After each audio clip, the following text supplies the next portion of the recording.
بیٹھے کسی نے کہا حضور آرام سے لیٹے رہے، کہا نہیں نہیں، یہ گولڈا کی دھرتی وہ ہے جہاں پہ خدا کا ولی پیر مہر علی شاہ رحمہ اللہ سوئے ہیں، اور جہاں پہ خدا کا ولی سوئے میں وہاں پہ پاؤں دراز کر کے گزروں، میرا ادب مجھے اس کی اجازت نہیں دیتا کہ میں اس جگہ کا احترام کرتا ہوں جہاں پہ 14 صدیوں بعد نبی کے امت کا ولی سویا ہو۔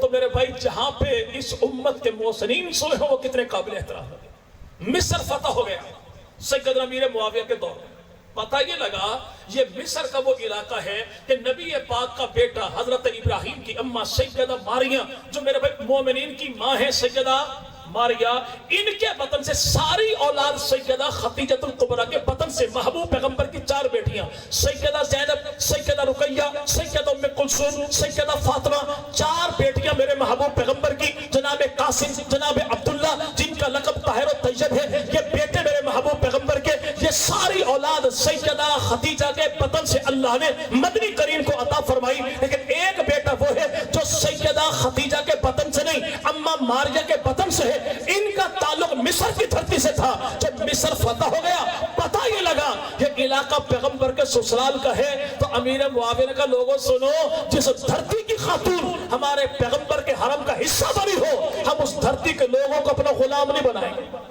کہ چھوڑ دو ان کو۔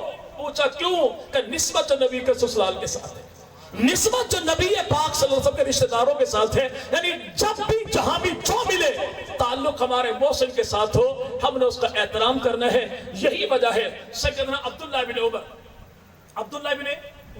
سفر پر جا رہے تھے، سامنے ایک بدو آ گیا، دیہاتی آ گیا، حضرت عمر فاروق اعظم کے بیٹے سواری سے اترے، لگام بدو کو پکڑا دی، دستار اس کے سر پہ رکھ دی، جو جیب میں پیسہ پائی تھا وہ بھی اس کے حوالے کر دیا۔ ساتھ والے نے کہا اے عبداللہ بن عمر تو نے کمال کیا، یہ دیہاتی آدمی ہے، اور دیہاتی آدمیوں کی ایک خوبی ایسی ہے یہ تھوڑے دیے پر راضی ہو جاتے ہیں، یہ تھوڑے دیے پر راضی ہو جاتے ہیں۔ اور اللہ کے نبی کا فرمان شیخ الحدیث مولانا زکری رحمۃ اللہ علیہ نے فضائل صدقات میں لکھا، فرمایا لوگوں غربت پہ پریشان نہ ہوا کرو، جو اللہ کے تھوڑے دیے پہ راضی ہوگا اللہ قیامت کے دن اس کے تھوڑے کیے پہ راضی ہو جائے۔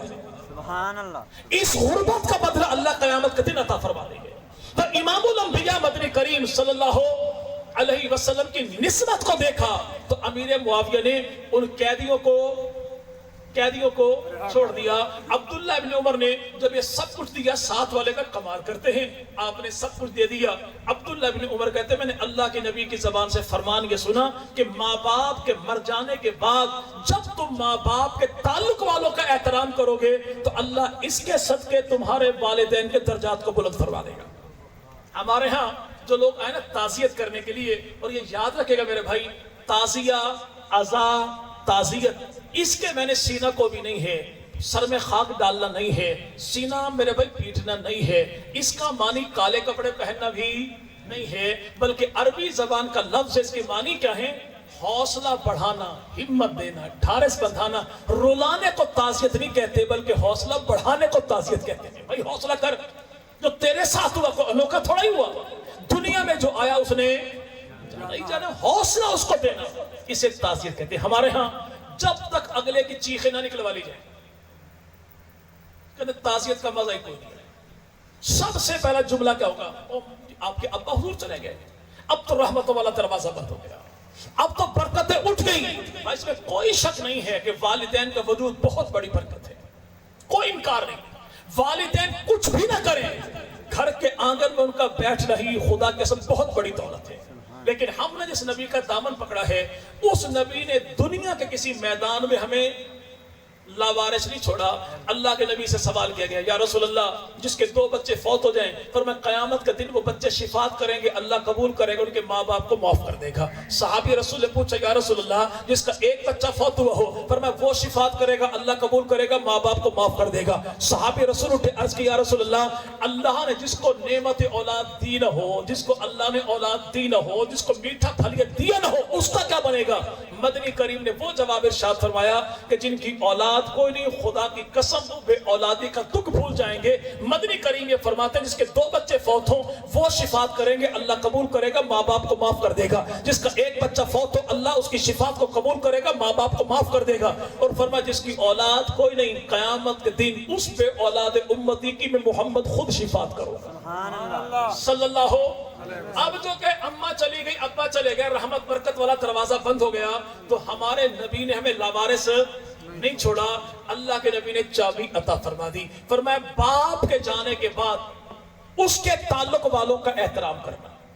فرمایا احترام تم کرو گے، اللہ وہی رحمتوں برکتوں دعاؤں والا بند دروازہ کھول دے گا، وہی برکتیں اللہ تمہیں باپ کے جانے کے بعد عطا کر دے گا جب باپ کے ملنے والوں کا تم احترام کرو گے، جب رشتہ داروں کا احترام کرو گے۔ دوسری چیز کیا بھائی؟ پہلی چیز کیا بھائی؟ اپنے محسنین کا جب بھی تذکرہ کرنا ہے تو احترام کے ساتھ، عزت کے ساتھ، خیر کے ساتھ، بھلائی کے ساتھ۔ اور دوسری چیز کیا کہ ہم نے اپنے محسنین کے تعلق والوں کے نسبت والوں کا احترام کرنا ہے کہ یہ اس کا پیارا ہے جو ہمیں بڑا پیارا ہے۔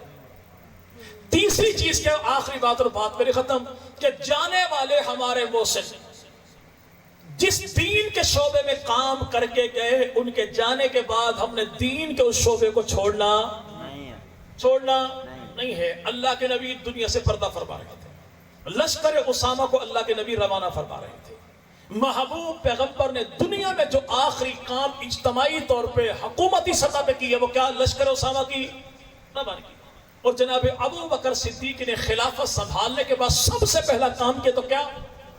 لشکر اسامہ کی روانگی۔ کسی نے کہا ٹھہریے، مہربانی کیجئے، حالات بڑے نازک ہیں، دشمن چاروں طرف سے ہے، ہم نبی پاک کی جدائی میں نہ ڈھالیں، لشکر کو ابھی نہ بھیجیے۔ حضرت ابو بکر صدیق کا ایک ہی جملہ پلے باندھ لیجئے، فرمایا کیسے ممکن ہے کہ اس جھنڈے کو میں اپنے ہاتھوں سے باندھوں جو جھنڈا اللہ کے نبی نے اپنے ہاتھوں سے فضا میں لہرایا تھا؟ کہ یہ کیسے ممکن ہے کہ ابو بکر زندہ ہو دین میں تبدیلی ہو جائے؟ کہ اگر میں اتنا تنہا رہ جاؤں مدینہ کی گلیوں میں کہ جنگل کے درندے آ کے میری پنڈلیوں کا گوشت نوچ لیں اور مجھے بچانے والا کوئی نہ ہو، کہ خدا کی قسم ہے تب بھی وہ کام نہیں چھوڑوں گا جو اللہ کے نبی نے اپنی زندگی میں کیا تھا۔ پھر اس کے بعد ہوا کیا بھائی؟ جب نبی پاک دنیا سے پردہ فرماتے ہیں تو اس وقت اسلامی حکومت کا کل رقبہ کتنا تھا؟ 9 لاکھ مربع میل۔ ہمارا موجودہ ملک پاکستان 3.25 لاکھ مربع میل ہے، یعنی میرے بھائی پاکستان جیسے 3 ملکوں پہ حکومت تھی میرے مدنی کریم کی۔ ہمارے تو کیسے 4 وزیر اعلیٰ ہیں جو یہ رنگیلے بادشاہ ہمارے سے سنبھالے نہیں سنبھلتے۔ اللہ کے نبی کے دور میں 36 گورنر تھے۔ کتنے؟ 36 گورنر تھے میرے محبوب پیغمبر کے دور میں 9 لاکھ مربع میل کے۔ اللہ کے نبی پردہ فرما گئے، ابو بکر صدیق آ گئے۔ ابو بکر صدیق نے 807 دن حکومت کی، 2 سال 3 ماہ 10 دن۔ اور ان 2 سال 3 ماہ 10 دن میں ابو بکر صدیق نے کیا کیا؟ منکرین زکات سے پائی وصول کی تو ابو بکر صدیق نے، مرتدین کی گردنیں ناپی تو ابو بکر صدیق نے، منکرین نبوت کا خاتمہ کیا تو ابو بکر صدیق نے، لشکر اسامہ روانہ کیا تو ابو بکر صدیق نے، پنجگانہ نمازیں باجماعت پڑھائیں تو ابو